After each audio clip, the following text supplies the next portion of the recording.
नमस्कार दोस्तों, हम पढ़ रहे हैं मोस्ट इंपॉर्टेंट जीके का पार्ट 2। चलिए शुरू करते हैं। सबसे पहला प्रश्न है, 1929 में सार्वजनिक सुरक्षा विधेयक के विरोध में भगत सिंह के साथ किसने केंद्रीय विधानसभा में बम फेंका था? तो यहाँ पर सही उत्तर हो जाएगा बटुकेश्वर दत्त जी ने बम फेंका था। नेक्स्ट क्वेश्चन है, दिसंबर 1929 में कांग्रेस अधिवेशन की अध्यक्षता की थी किसने, जिसमें पूर्ण स्वराज का प्रस्ताव पारित हुआ था? तो जवाहरलाल नेहरू जी ने दिसंबर 1929 के कांग्रेस अधिवेशन की अध्यक्षता की थी। अगला प्रश्न है, किस भारतीय सामाजिक कार्यकर्ता और राजनीतिज्ञ ने ब्राह्मणवाद के विरुद्ध स्वाभिमान आंदोलन या द्रविड़ आंदोलन का नेतृत्व किया था? तो इरोड वेंकटप्पा रामास्वामी इस प्रश्न का सही उत्तर हो जाएगा। नेक्स्ट क्वेश्चन है, वह कौन सा चोल शासक था जो गंगा विजेता के नाम से प्रसिद्ध था? तो राजेंद्र चोल प्रथम उस चोल शासक का नाम था। नेक्स्ट प्रश्न है, 1829 में भारत के किस गवर्नर जनरल ने सती प्रथा का अपराध घोषित करते हुए इसे समाप्त कर दिया था? तो सती प्रथा को अपराध घोषित करते हुए विलियम बेंटिक ने इसे समाप्त कर दिया था। नेक्स्ट प्रश्न है, भारतीय राष्ट्रीय कांग्रेस ने लाहौर अधिवेशन में पूर्ण स्वराज का प्रस्ताव किस तिथि को पारित किया था? तो यह प्रस्ताव 19 दिसंबर 1929 को पारित हुआ था। अगला प्रश्न है, मोतीलाल नेहरू एवं 8 अन्य कांग्रेस नेताओं ने भारत के संविधान का प्रारूप किस वर्ष तैयार किया था? तो 1928 में इन्होंने संविधान का प्रारूप तैयार कर लिया था। नेक्स्ट प्रश्न है, 1938-39 में किसे भारतीय राष्ट्रीय कांग्रेस के अध्यक्ष के रूप में चुना गया था? तो सुभाष चंद्र बोस जी को भारतीय राष्ट्रीय कांग्रेस के अध्यक्ष के रूप में चुना गया था।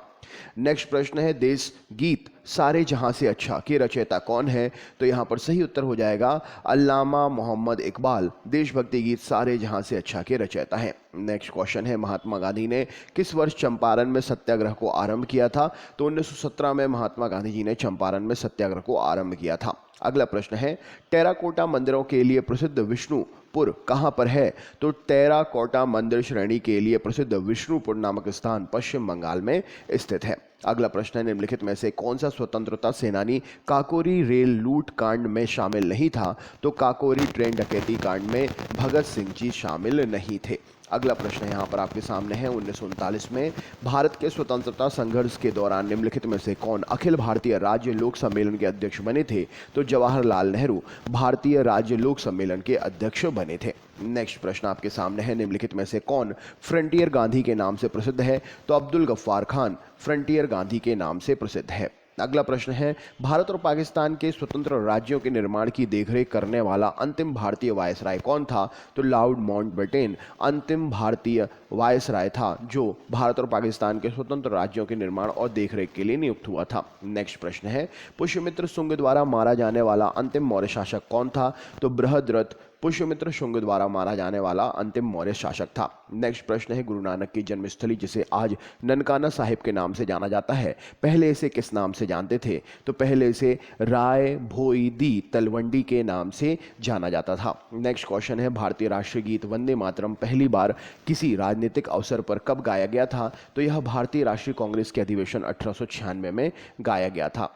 अगला प्रश्न है, पुस्तक हुमायूं नामा किसने लिखी थी? तो गुलबदन बेगम जी ने पुस्तक हुमायूं नामा लिखी थी। नेक्स्ट प्रश्न है, पिक लीहल और उटनूर महत्वपूर्ण स्थल है, ये स्थल किस जगह से संबंधित है, किस युग से संबंधित है? तो यह नवपाषाण काल युग से संबंधित है। अगला प्रश्न है, किस वंश की राजधानी दक्षिण भारत में नहीं थी? तो यहाँ पर सही उत्तर हो जाएगा पाल वंश की राजधानी दक्षिण भारत में नहीं थी। नेक्स्ट है, शेरशाह सूरी का मकबरा कहाँ है? तो सासाराम बिहार में शेरशाह सूरी का मकबरा है। अगला प्रश्न है, निम्नलिखित में से कौन सा मंदिर चोल साम्राज्य का एक उदाहरण है? तो ऐरावतेश्वर का मंदिर चोल साम्राज्य का एक उत्कृष्ट उदाहरण है। नेक्स्ट है, पाल राजवंश का संस्थापक कौन था? तो गोपाल पाल राजवंश का संस्थापक था। अगला प्रश्न है, मुस्लिम लीग की स्थापना कब की गई थी? तो यहाँ पर सही उत्तर हो जाएगा 1906 में मुस्लिम लीग की स्थापना हुई थी। नेक्स्ट प्रश्न है, इब्राहिम लोदी दिल्ली का सुल्तान कब बना था? तो 1517 में इब्राहिम लोदी दिल्ली का सुल्तान बना था। अगला प्रश्न है, किस राज्य में फ्रोडोंग बौद्ध मठ स्थित है? तो फ्रोडोंग बौद्ध मठ जो है यह सिक्किम राज्य में स्थित है। अगला प्रश्न है, किस वर्ष लॉर्ड कर्जन ने बंगाल विभाजन का आदेश दिया था? तो 1905 में लॉर्ड कर्जन ने बंगाल विभाजन का आदेश दिया था। सुजाउद्दौला और शाह आलम ने रॉबर्ट क्लाइव के साथ इलाहाबाद की संधि पर कब हस्ताक्षर किए थे? तो इन्होंने 1765 में इलाहाबाद की संधि पर हस्ताक्षर किए थे। अगला प्रश्न है, कुचिपुड़ी नृत्य का प्रारंभ कहाँ से हुआ है? तो आंध्र प्रदेश राज्य से कुचिपुड़ी नृत्य का प्रारंभ माना जाता है। नेक्स्ट है, पुस्तक डिस्कवरी डिस्कवरी ऑफ इंडिया किसके द्वारा लिखी गई थी? तो पंडित जवाहरलाल नेहरू जी के द्वारा पुस्तक डिस्कवरी ऑफ इंडिया लिखी गई थी। अगला प्रश्न है, चार मीनार किस शहर में स्थित है? तो हैदराबाद शहर में चार मीनार स्थित है। नेक्स्ट है, ताजमहल किस नदी के किनारे बना हुआ है? तो ताजमहल यमुना नदी के किनारे बना हुआ है। भारत के नवनिर्वाचित विदेश सचिव इनमें से कौन है जो 2018 के प्रारंभ से अपना कार्यभार ग्रहण कर रहे थे? तो यहाँ पर सही उत्तर हो जाएगा, विदेश सचिव 2018 की बात हो रही है, तो सही उत्तर हो जाएगा विजय केशव गोखले। नेक्स्ट प्रश्न है, गोल्फ कैंडी से निम्नलिखित में से किसकी उपेक्षा नहीं की जा सकती है? तो गोल्फ कैंडी जो है यह मैदानों से सूखी घास साफ करना, इससे संबंधित नहीं है। नेक्स्ट क्वेश्चन देख लेते हैं।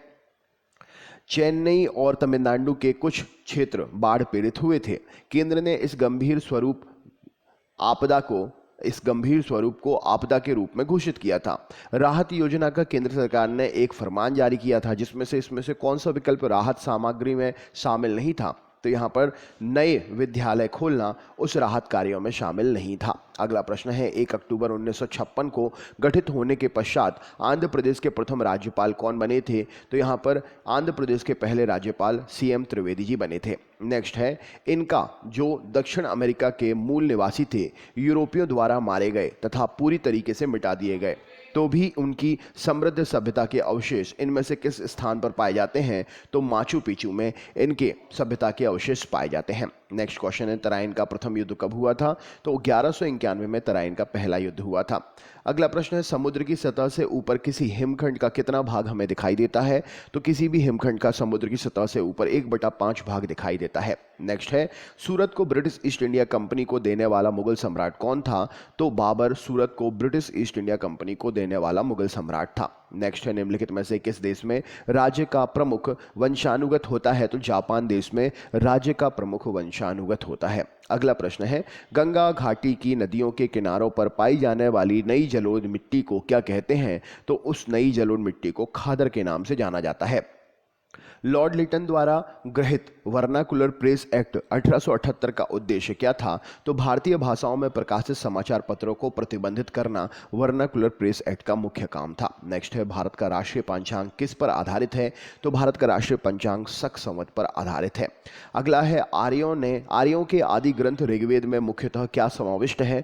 तो आर्यों के आदि ग्रंथ ऋग्वेद में देवताओं की स्तुतियां समाविष्ट हैं। नेक्स्ट है, अशोक मेहता कमेटी जिसने पंचायती राज को कार्य प्रणाली का पुनर्निरीक्षण किया, उसने व्यवस्था की संस्तुति की थी। तो पंचायती राज जो है वह 2 स्तरीय व्यवस्था की संस्तुति की थी अशोक मेहता कमेटी ने। नेक्स्ट क्वेश्चन है, भारतीय संविधान के निम्नलिखित में से किस अनुच्छेद के अंतर्गत केंद्र सरकार राज्य सरकार को योजना सहायता प्रदान करती है?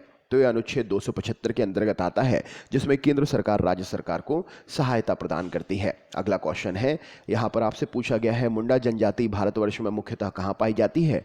तो मुंडा जनजाति भारतवर्ष में झारखंड राज्य में पाई जाती है। तो दोस्तों ये थे 100 क्वेश्चन का पार्ट 2।